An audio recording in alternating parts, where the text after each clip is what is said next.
Me and Beth first met when I first moved here, actually.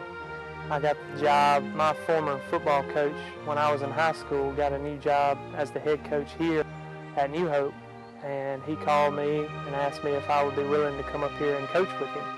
Of course, I was more than happy to. And when I moved here, he said, well, there's a good little local restaurant down the road if you want to come eat with us. And I decided to come eat with him and his wife and his daughter. When we came in, there was a nice-looking waitress in there at the restaurant. At Mr. John's place, my parents' restaurant, and they've owned for 8 years now. And I was waitressing, and of course I had the left side, and him and the rest of his coaching staff that he coaches with at New Hope High School came in to eat. They sat at, actually it was table 10. And she was awfully talkative and stuff, and I was always a flirter. That's what I've been my whole life. I always liked to talk to the ladies and stuff, and I kind of hit on her a few times. And I was taking everybody's order, and once I turned in their food, he called me over there to the table and asked, could he borrow my pen? The final thing was I asked her to borrow her pen or something. And I said, sure, but only if you give it back, because this is my favorite pen. She kind of gave me a little smart comment back, and you weren't allowed to keep it. So I just thought that was some little humor there to my flirtation. I liked that. I guess I kind of viewed it as a challenge, and I would have to say that's the first time we met. And I eventually did, after coming back a couple more times, got her number, and we ended up going out. He finally got the courage up to call me, and he treated me like a lady through the phone. We first got to know each other on the phone instead of going out on a date right at the beginning, and then once we warmed up to each other and got to know each other a little more, we went on the first date to the movies.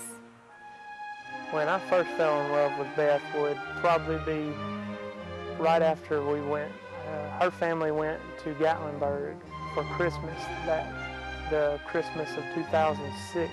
My parents and I went to Gatlinburg, Tennessee, and we've been going there for about 2 years now, and we stay in a cabin there for Christmas. This is a different type of Christmas. We started this after my grandfather passed away. It was just somewhere different that my mom felt like she needed to be, not reminded of her daddy passing away, and it just is a different atmosphere for Christmas time. And we had been dating probably for about a month or two, and you know, I really fell in love with the way she was and the way her family was, and I think it really, when I really actually fell in love with her was on that trip, because her parents and her went up there, and she, after a day or two of the trip, she called me and asked me, said, Matt, would you be willing to come up here to be with my family and me for Christmas? And I was telling Matt that we do this and the reason why, and you know, he was telling me what his plans were for Christmas, and I was kind of sad since we had been dating almost 2 months that we weren't going to get to see each other on Christmas, which at the same time, you know, since we had only been dating for 2 months, it really wasn't that serious at the time, so I was all right with it once I found out what his plans were. So, come to find out, we get to Gatlinburg after my parents had surprised me and taken me to the Biltmore, which is a lovely place, and I would recommend that to anyone. And me and Matt are constantly texting the whole time. We're in Tennessee, and he is with his folks in Tupelo. So, as soon as we got through texting, he called me and said he was on his way to Tennessee. I jumped in my truck and hauled on up there, and I think for me was when I got there and spent the time with her on more of away from our natural setting, away from here, and being able to really get to know each other more. I think the Christmas of 2006 was definitely on that Gatlinburg trip when I fell in love with her. So next thing I know, he is pulling up into our cabin. He found the directions through the internet. I gave him the address because I thought it was just a big joke, and I turn around and he's at our front door. And he says, Merry Christmas, and that has been the most memorable time I've ever had with Matt. And I couldn't believe that he would do such a thing when it was only 2 months into our relationship. And that to me took a lot for him to come and spend the whole week or however long it was that we stayed in Tennessee with not only me, myself, but also my parents. On the Gatlinburg trip, I told myself that this was going to be the girl that I stayed with for the rest of my life. And as time went on, we grew closer and closer together, and she pulled me in and showed me that the love that was out there for people. And once we came closer together and closer together, I just knew more and more that she was going to be the one for me. And we actually went to a wedding. It was a couple of good friends of ours, Rob and Stacy Winklepleck now. And seeing her walk down that aisle, I just knew that I wanted her to be able to walk down the aisle in a white dress looking at me the way that Stacy walked down looking at Rob.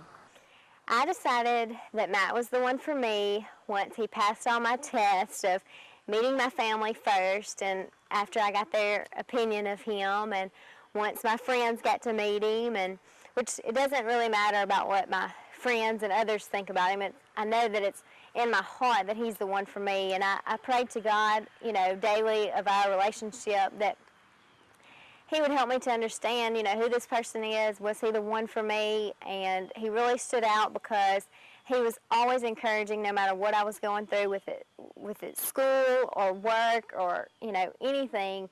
If somebody was passing away, he was just always there for me. And that's really what counts in a relationship, is someone who you can trust and put your faith in. And he's really shown me that through these last 2 years. And I just love him with all my heart. The proposal story for me is one that I really enjoy. It was June 5th on a Thursday, and Matt decides he's going to take me out to Woody's on the Water, which is his favorite restaurant. Me and Beth went out to eat, and we went to what I've already said was my favorite restaurant here at Woody's on the Water. First of all, I have problems with picking out my outfits, so Matt also has a nice sense of fashion, so I let him choose my outfit, which is really strange because this is the first time I've ever let him do that. So he's already got his picked out, and he picks out this outfit. I remember exactly what it was. It's these little board shorts, and they are black and white checkered, and a little black sleeveless top. So we're on our way to Woody's. Nice conversation, nothing out of the norm. And we get there, nice table by the water of the window, and everything's going great. I don't really notice that he's nervous, and we order our food, and I got the shrimp and grits. He got the spicy pork chop, which is delicious, but it's too spicy for him, he said. So we're getting ready to leave. I think we had about 1 or 2 drinks. It was very casual. We were taking our time, no rush.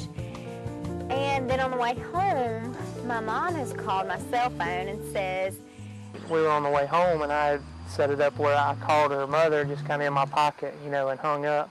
And her mother and her father and my dad and stepmom were down at the restaurant hiding in the kitchen. Beth, it's raining here in New Hope. I know you're on the other side of Columbus, but we forgot to lock the restaurant door and set the alarm. Do you think you could go down there and set it for us? They called Beth and asked her to go down and turn on the alarm at the restaurant. Just told her that her daddy didn't feel like going down there. So not thinking anything about it, I said, sure, I'll be down there. We're on our way in from eating at Woody's. And so on the way, we get on the bypass, and Matt has pulled out in front of this car going like 90 miles an hour, and is about to give me a heart attack. I don't know why he is in a huge hurry. I have no idea. And also, I wanted to stop by this little neighborhood and check out the houses. Me and Matt, that's one of our favorite pastimes, is we like to go in neighborhoods and check out the houses and see which one's our favorite, which ones we hate. So Matt says, okay, but don't forget we have to go set the alarm at the restaurant. So we're going through this neighborhood, zipping by, which I don't think we really need to be in a hurry because my parents are right there at the restaurant and they have no problem with locking the door. I was awfully nervous on the way home. I ran 2 red lights and a 4-way stop, and she just kept looking at me thinking, what's going on? What are you so nervous for? So we leave there and we pull up to the restaurant, and The next thing I know, as I'm walking to the front door, I'm looking through the front window, the blinds are halfway open, and I see this orange flame light looking thing. But when I was unlocking the door, she saw the reflection of the candles in the window, and she started screaming, open the door, the restaurant's on fire. And so when I opened the door and she walked in, she saw everything and she heard the song, and she kind of was like, what's going on, you know? I said, Matt, I think the restaurant's on fire. We better get in here and call 911. And he never says anything about it. He just says, oh, really? So I open the door, and the first thing I see is the same exact table, number 10, that we met at the first time in the restaurant. There's one single red rose over here where he sat, and a card and a note that he had written me.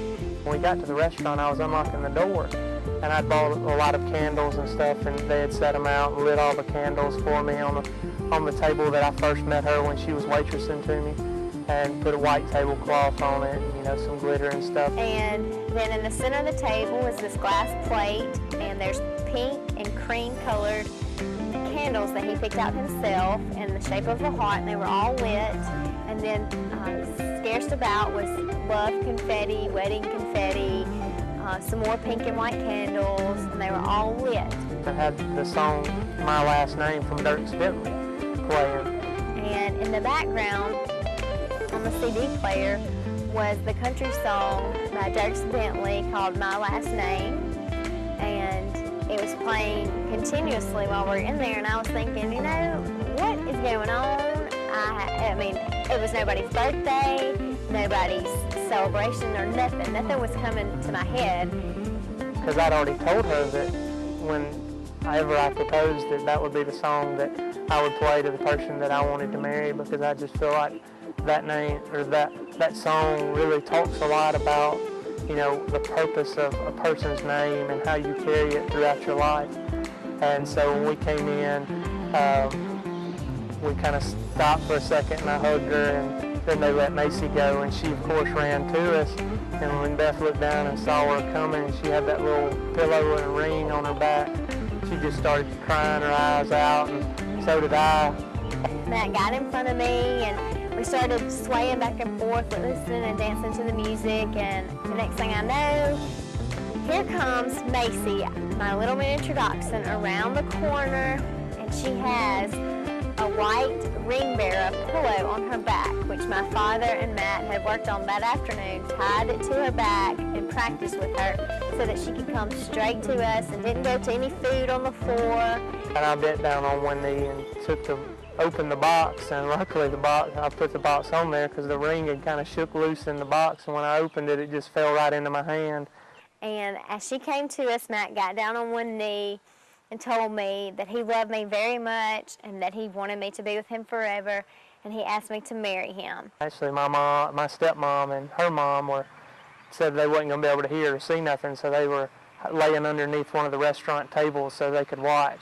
And then out of the kitchen comes my father, Mr. Larry, which is Matt's daddy, and Bo, Matt's stepmom, and my mom out from the kitchen door, and they were all saying, surprise, good to see you, can't believe this is happening. And from then on, we started planning a wedding. I'm definitely sure this is the right person, for no other reason than just she's so perfect to me, and I'm not one to believe in fairy tales and say, you know, oh, it's always going to be perfect. We both understand and know that there are going to be tough times, but we are both so willing to work together to straighten things out. And I think our different backgrounds, me coming from a divorced family and Beth being from a family that's so great to her, I think that it works out well with us because I understand what it's like to be from a broken home, and she understands what it's like to be from one that's really, really well working. And together those things really play with us. And going back to, you know, from a divorced family, I always told myself that I would never marry a person unless I knew it was her. And, you know, I thought hard and long about, is this the person? And I prayed for it, and it's, come back to me that this is the girl that I will be with for the rest of my life, and there's no doubt about it to me. I am very sure that this is the right person because after me and Matt got engaged, I told him, since he does have a coaching job, which that leads to constantly moving to different places and different high schools, that the only reason or the only way that I would be able to go with him is if my parents could go with us, because I am very close to my mom and dad, and they are my heart, along with Matt being the other half of my heart. And he gladly said yes, they are allowed to come with us, that he had no problem with that. And another reason why I know that this is the right person is because he is a godly person, and we go to church every Sunday, every time the doors are open, and he really shines light through me, and I will cherish him and the way he treats me as a lady. Marriage to me is a lifetime of work. Not to mean that as a bad thing. A lot of times people nowadays view work as something bad, but I don't. I view work as something that you do for the greatest good of all, enjoyment, for money, to be able to do something else. And I view that marriage is a job that has to be put together and worked hard together as a couple, not as one. And it's something that I think we will definitely cherish, and it should be cherished. That marriage is something that is one of the holiest things in the world, and is just that person to you is the greatest person on earth. A lot of people lose sight in that as they go through marriage, and sometimes people, I think, jump so fast to the easiest thing is, hey, let's get a divorce. And that's not an option in my mind. I believe you should work things out and stick through the hard times and the great times, just like you do in your job. Everyone feels like there's tough times at work. There might be someone you have an argument with at work one month, and the next month you're great friends, and that's the way marriage will be sometimes. You'll have disagreements and agreements. And marriage to me is just the greatest thing on earth. Marriage means to me of having someone stick by your side no matter what, through thick and thin, always and forever, continuously thinking of the other person, and someone that will love you for who you are, whether you mess up or whether you do things good all the time, and outrun that other person. But marriage has always been something that's important in my life, and I'm so thankful that God has placed Matt to be my husband, because all my dreams of being married through my childhood years have really come true by me meeting Matt and him being the man of my dreams. Some of the qualities that are in Beth that makes me just absolutely love every breath about her is the passion that she has for everything that she does, whether it be, working on schoolwork or just going to the store to do whatever she can. She is always extremely passionate with the life that she tries to lead and the relationship that we have together. She is great and always trying to put me first, and that's just something that I feel like is really admirable in her and respectful too. First quality that comes to mind when I think of Matt is he is very reliable. Anytime I ask him to do something, whether it be a tiny little bit of putting up his dish into the sink, or if it's going to town and picking up, I don't know, a hairbrush, he is always going to do what I ask him to. And to me, that's something that is truly special, because not everybody is going to bow down on your feet. And he is always there for me also, no matter, if I'm in a bad mood or in a happy mood. He is always going to be there no matter what. And I know that is something that I can count on in the future, as far as when we have kids or if we're going through troubled times. And he's also very trustworthy. I trust him with all my heart, and I always will. In one word to describe Beth is a word that I guess I've already used about her, but it's passion. Try to sum that up in one word is kind of impossible to me. So I'll actually say maybe one word that will cover a lot of words. The word I choose is indescribable, because Matt reaches many aspects that are very important in my life. He is trustworthy, caring, loving, affectionate, smart, courageous. My one word for him is indescribable. Type of person that I thought I would marry. I guess everybody thinks they're going to marry the rich person so you don't have to do much. I definitely knew it would be a dark-headed person. I've never been a fan of blondes, so I definitely pulled that one in. And I hoped it would be a person that was motherly, and I believe that Beth is and will be a very great mother.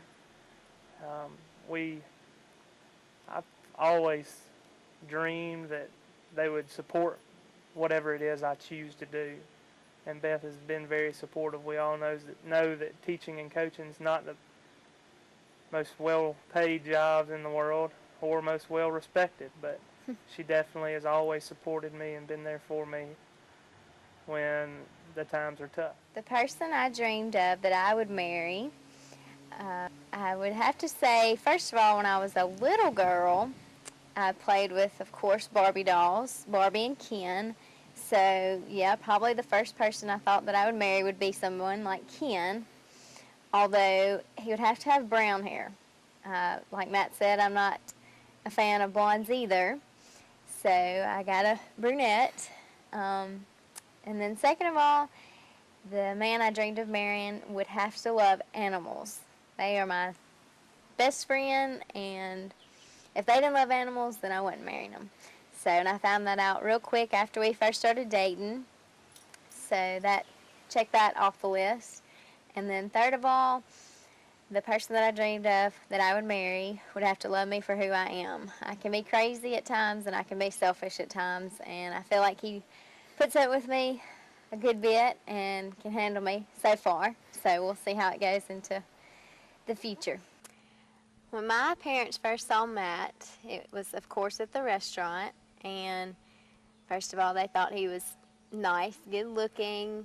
They loved the fact that he was taller than me, which is a plus for me. And they really thought he was a good person on the inside and out. And they liked how he talked every time he was asked to, and sometimes even thereafter. When my parents first met Beth, both my mother and my stepdad and my dad and my stepmom, they all pretty much said the same thing, that they felt like she was the one that I was going to end up with, that she was my bride. And I think that's just because growing up, I dated a lot of different people, and, I ran just all the time going and doing, and when they saw me with her, they could tell that I was really there for her and that she had changed a lot of me. I don't really think me and Matt have ever had a first argument. Every now and then we'll get into little fusses, but it's only because I'm trying to prove him wrong, but he always ends up being right for some unknown reason. Our first major argument, I guess, would be, and it was actually at a wedding that Beth was in, and it was the first wedding we went to together. And growing up, I, had some issues, just, about how much, if people cared about me and that kind of stuff, because coming from a divorced family and the youngest child of that, a lot of times you feel like there are people that, are forgetting about you. And when I went to that wedding, I just saw how much Beth and her family and everyone around her just care for each other, and it kind of hurt me to feel like I have that. And that's going back to what I had said earlier about, with marriage, I hope that I can give that kind of love to Beth and to hopefully future kids that we may have. Matt has several things that are his favorite. He likes, first of all, Reese's peanut butter cups. Every time I think of Matt, that's the first thing I think of. He also likes either no-sole shoes or being barefooted.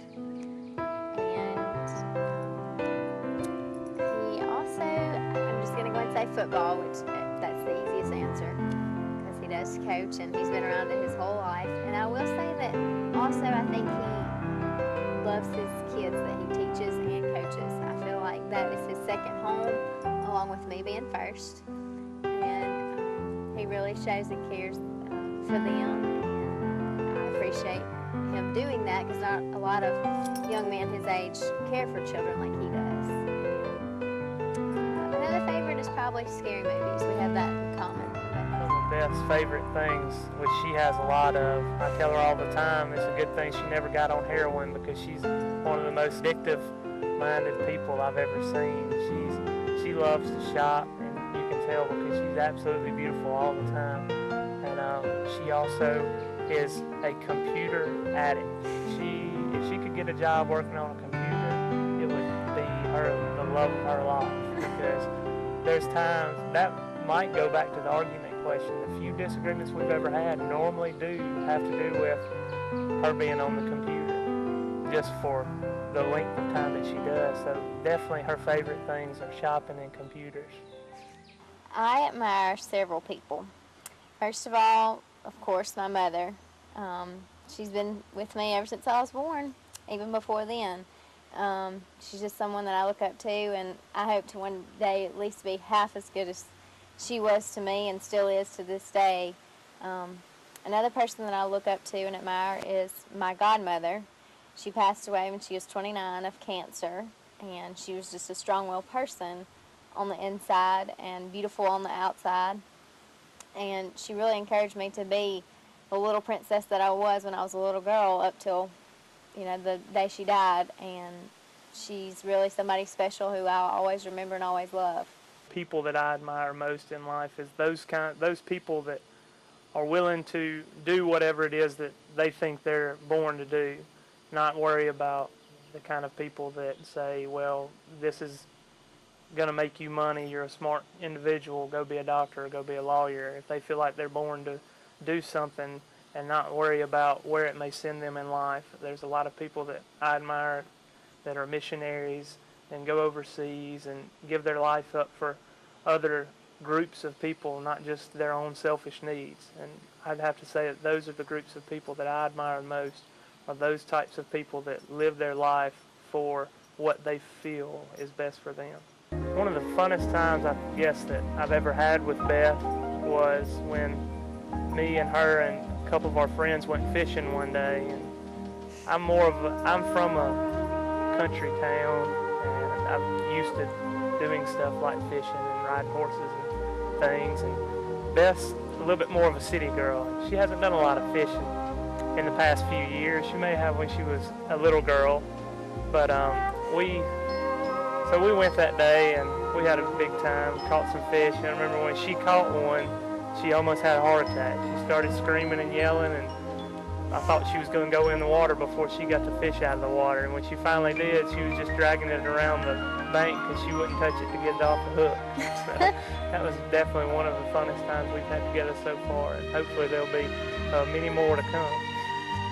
Best time I've had with Matt so far has been when I first went to meet his dad and stepmom at Pickwick in Tennessee.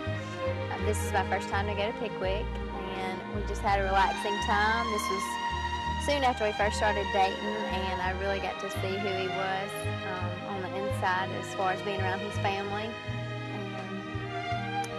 And it was just kind of, an outdoorsy, not real formal setting, and we got to actually be who we are, and I think that's probably one of our best times together. On mine and Beth's first date, first I came and picked her up at her house. Then we went to the movies. It was kind of later on, so we didn't go out to eat or anything. And I guess me being a little, used to not thinking or what, but for some reason I didn't ask Beth if she wanted to stop and get something to eat, or if she wanted to, have some popcorn or a drink. So when we went, she didn't say anything. She was great. We went to the movies, and we kind of debated on what movie we was going to go see, and we actually decided to go see Deja Vu, which it was a good movie. It was kind of a suspenseful movie. It had Denzel Washington in it, and it was awkward the way it showed, and she followed with it. She teared up in it. She tears up in every movie. That's one of the best things about Beth. She has such a great heart, and she's always been a tear. Boy, she'll cry in every single movie we watch. You could watch a football game and she's gonna cry, feeling sorry for the guys that are hitting each other. But we definitely did have a great time that date. She later on did remind me to hold it against me that I didn't even offer to get her any popcorn. But I apologized, and I've done better since then. But then, I don't know, we went out several times after that. And our first kiss was actually in the restaurant parking lot. I don't remember if it was after she got off work one night or if we had gone somewhere. I think we went on a date somewhere and she had just left her car at the restaurant after she got off work. And she's going to say I tried to kiss her, but I think she attacked me is what it was. I don't think so. I think he leaned into me. Of course, I was not going to kiss on the first date. No girl should ever do that. But yeah, it was a nice, sweet, short kiss, and that's what it should be on their first kiss. When I was a younger kid, I was kind of on the hefty side. I remember I always had the husky pants. And one time we went off, we went to I don't remember if it was vacation or I played a lot of travel ball when I was younger. It may have been one of those times. And we were swimming, or going to swim at the pool. And I, for some reason, decided I was going to jump off of the top step of the ladder at this public pool, or this hotel pool. And when I jumped off that step, it was snapped in half. And I remember just going to the bottom, and I stayed down there as long as I could hold my breath. And I could just imagine, I can remember thinking, if I can stay down here at the bottom of this pool for the rest of my life, I'll stay down here. Because I was so embarrassed because I had the old fat kid syndrome, and I was afraid everybody was going to be laughing at me when I come up. Probably the most embarrassing time for me, which I don't get embarrassed too much because I just think it's a big joke, but it was probably when I was in middle school in the 8th grade.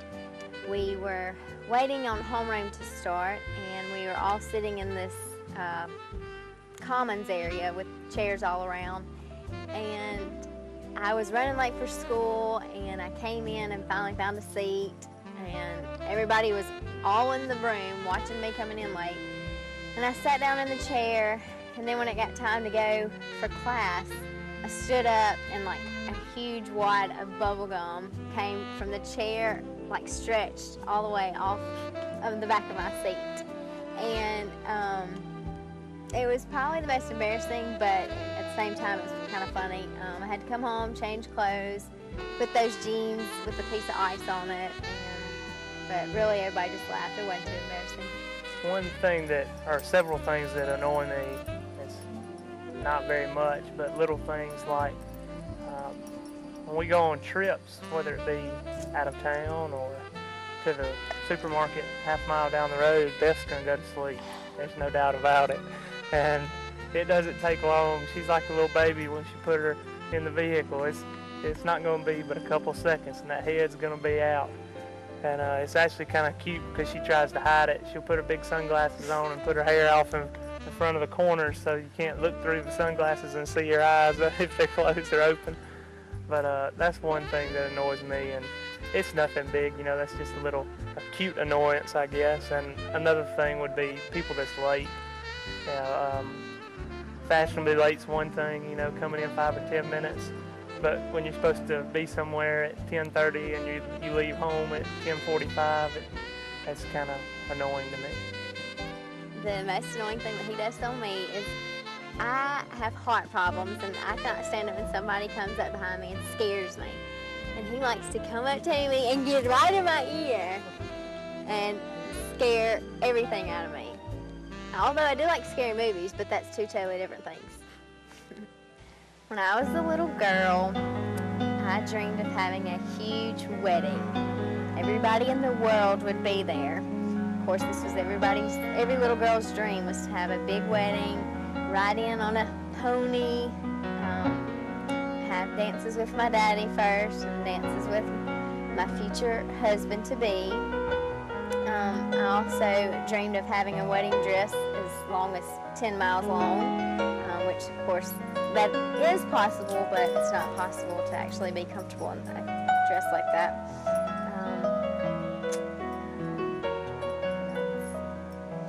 I just hope for a lot of people there, just like I dreamed I was a little girl.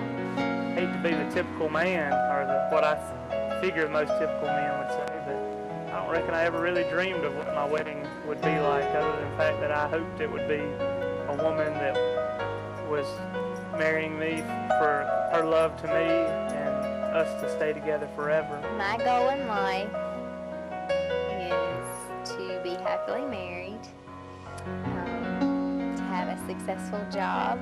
Of course, anybody would want that, with a good paycheck and benefits.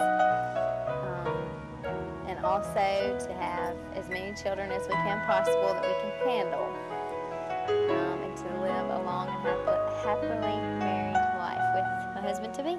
Right now I'm a coach, assistant coach, and I really enjoy that. I think it gives the abilities to give a father figure to a lot of kids that don't have it. We've got kids that's lost parents, both male, dad and mom, and we're able to care for them in ways that a lot of people don't. That we normally have the kids that the teachers in the school really want to get rid of.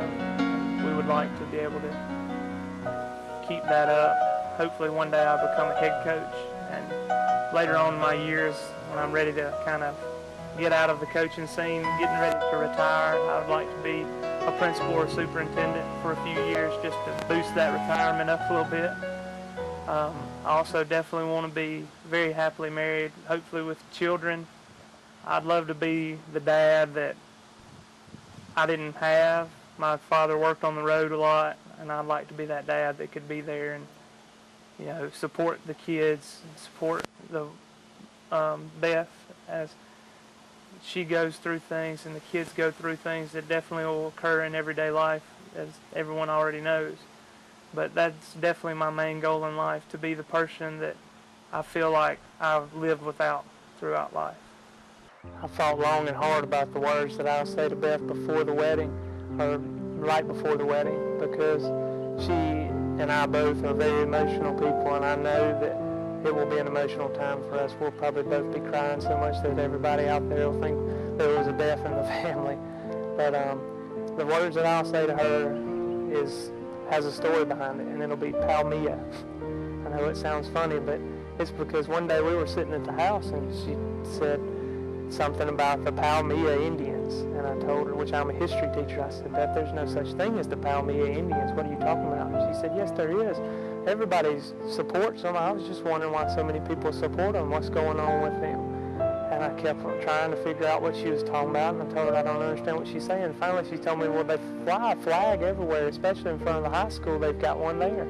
And I started to break it down and think about it, and I realized she was talking about the black and white flag that supports fallen soldiers, and it's POWMIA, prisoner of war, missing in action. And it was one of the just funniest times to us, so those will be definitely the last words I say to her, to try to just get her on a more easy tone, because that's what we always do. Sometimes when we do have a disagreement, I'll just look at her and say the words Palmia, and she'll bust out laughing because she realizes how crazy it was to get lost and mixed up as thinking that was an Indian tribe. Well, the time has come for me and you to get married, and this is going to be hard to sum up a few sentences in this short amount of time for the last time before we get married. So, first thing I want to say is, Matt, I will always love you no matter what. And I will always be here for you through thick and thin, whether you're going bald, whether you gain a bunch of weight. You are my soulmate, and I will cherish you for the rest of our lives together. I look forward to having our children together. I look forward to you fathering them and always being there and showing the affection that you show me as we were dating and as we were engaged, and that you will continuously show me throughout our lives in the future. And you're such an amazing person, and no matter what, your love for me I know will always be there, and so my love for you will always be with you. And through tough times that I know are ahead of us, no relationship is perfect, and I feel like, so far so good. We have made it through a lot of rough times, but at the same time we've had a blast at making our lives the most. and I will love you always.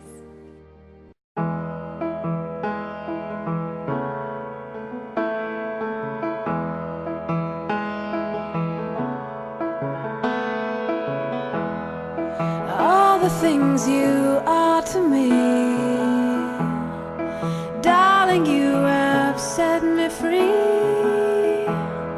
I'll always give you what you need and what you deserve. All the joy and all this love, I know that it is from above. Now together there